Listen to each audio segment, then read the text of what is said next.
नगर परिषद अररिया का चुनाव परिणाम 20 दिसंबर 2022 को आप सबों के सामने आया।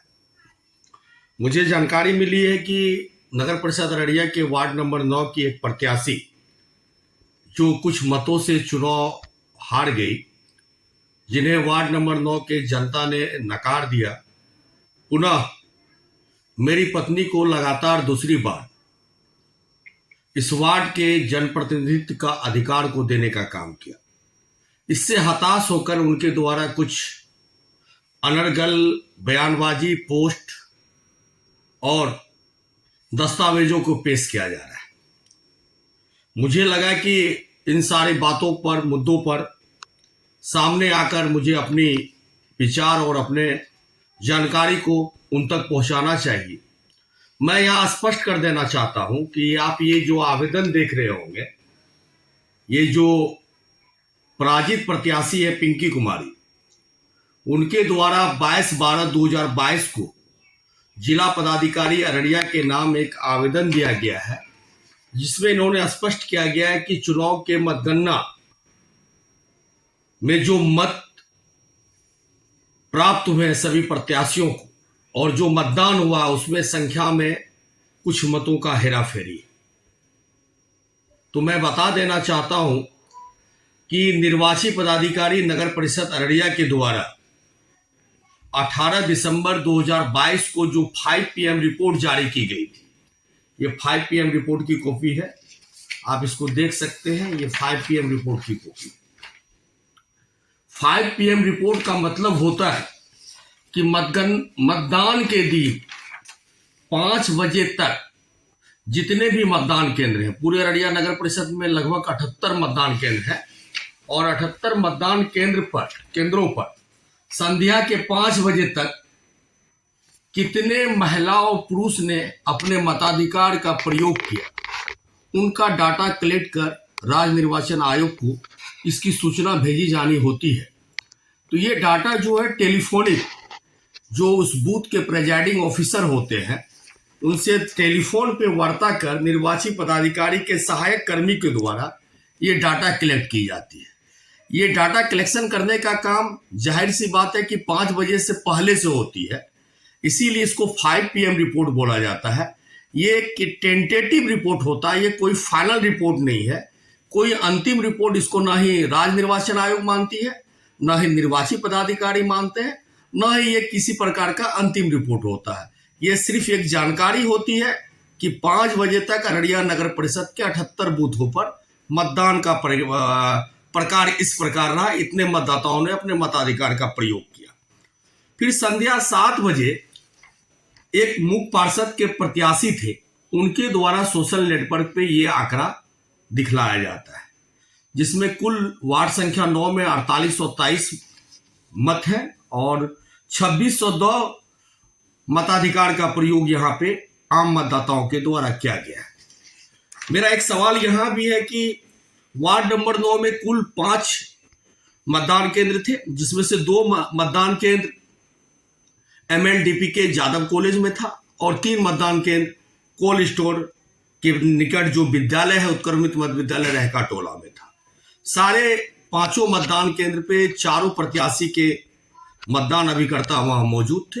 सारे अभिकर्ताओं को पता है कि किस बूथ पर कितने मतदान का प्रयोग हुआ है, कितने लोगों ने अपने मताधिकार का प्रयोग किया है, कितना वोट गिरा है, सबों को पता है। कोल्ड स्टोर के बूथ नंबर 3, उत्क्रमित मध्य विद्यालय रहका टोला के बूथ नंबर 3 पर मतदाताओं की लंबी कतार थी।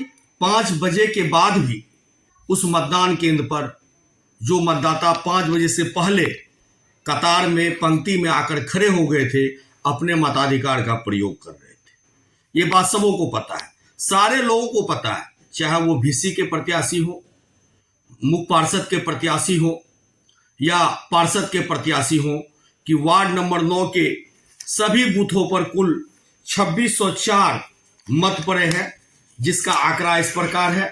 बूथ नंबर 1 में 505 मत पड़े हैं, बूथ नंबर 2 में 555, बूथ नंबर 3 में 520, बूथ नंबर 4 में 604, बूथ नंबर 5 में 420, कुल 2604 मत पड़े हैं।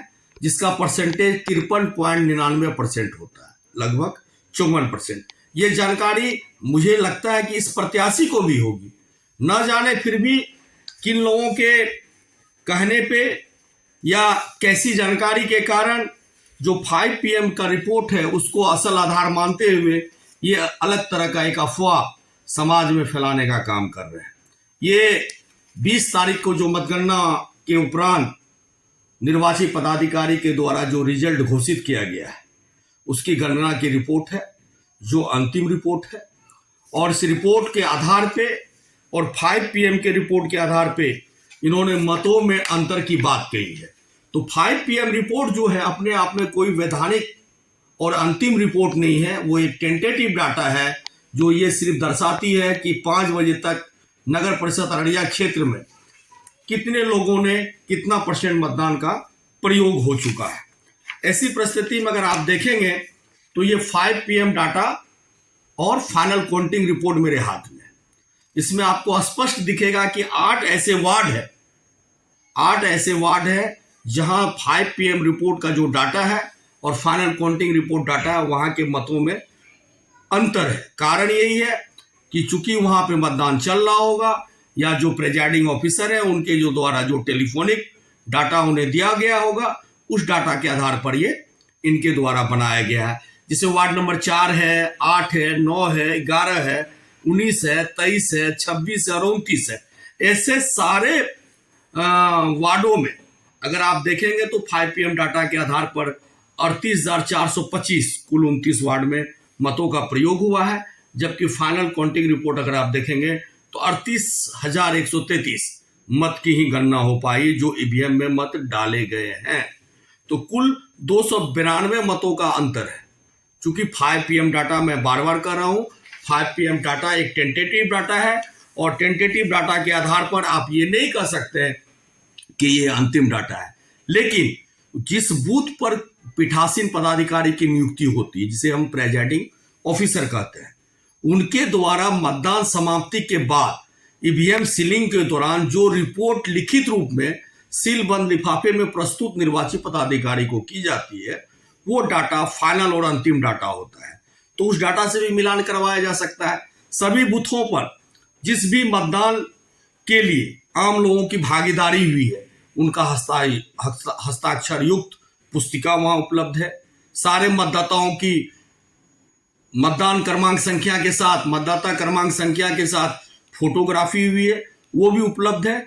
कई तरह के ऐसे साक्ष्य है जो उपलब्ध है निर्वाचन विभाग के पास। आम लोग भी इस बात को भली भांति जानते हैं। ऐसी परिस्थिति में चुनाव प्रक्रिया पर सवाल उठाना या चुनाव में धांधली किए जाने की बात करना या मतों की संख्या में हेराफेरी की बात किया जाना, ये या तो चुनावी प्रक्रिया की अनैतिकता को दर्शाता है या ये माना जा सकता है कि लोकतंत्र का जो महापर्व है उसमें उनकी आस्था नहीं रही है। उन्हें अच्छे तरह से तरीके से पता है कि वार्ड नंबर 9 में कुल 5 मतदान केंद्रों पर 2604 मतदाताओं ने अपने मताधिकार का प्रयोग किया है। ये फाइनल रिपोर्ट है। जो विजयी मतदाता है उनको 1174 मत मिला है, जो द्वितीय उप विजेता है उनको 1153 मिला है और एक प्रत्याशी ने 182 और दूसरे चौथे ने 95 मत लाया है। ये सारी चीजों के बावजूद ऐसे लोग इन बातों को क्यों नहीं समझ पाते कि आखिर जो लोकतांत्रिक व्यवस्था है, जो चुनाव आयोग की व्यवस्था है, वो निष्पक्ष होती है और सारे लोगों के देखरेख में होती है। उनके जो मतदान अभिकर्ता हैं उनके देखरेख में होती है, मतगणना अभिकर्ता के देखरेख में होती है और जो प्रत्याशी के अभिकर्ता होते हैं उनके देखरेख में होती है। जो एक्टिव प्रत्याशी होते हैं खुद उस पर नजर रखते हैं। और इन सारे चीजों के बावजूद अनर्गल बयानबाजी किया जाना, अनर्गल पत्रों को दिखाया जाना, ये समझ से परे है। तो इन सब बातों में, इन सब दावों में कोई दम नहीं है। मैं आप सबों से जो इस चैनल के माध्यम से इस वीडियो को देख रहे हैं, मैं अपील करना चाहता हूं कि ये तथ्य भ्रामक बातें हैं, उनको जानकारी की कमी है। 5 PM रिपोर्ट जो है वो टेंटेटिव डाटा है, वो कोई अंतिम डाटा नहीं है।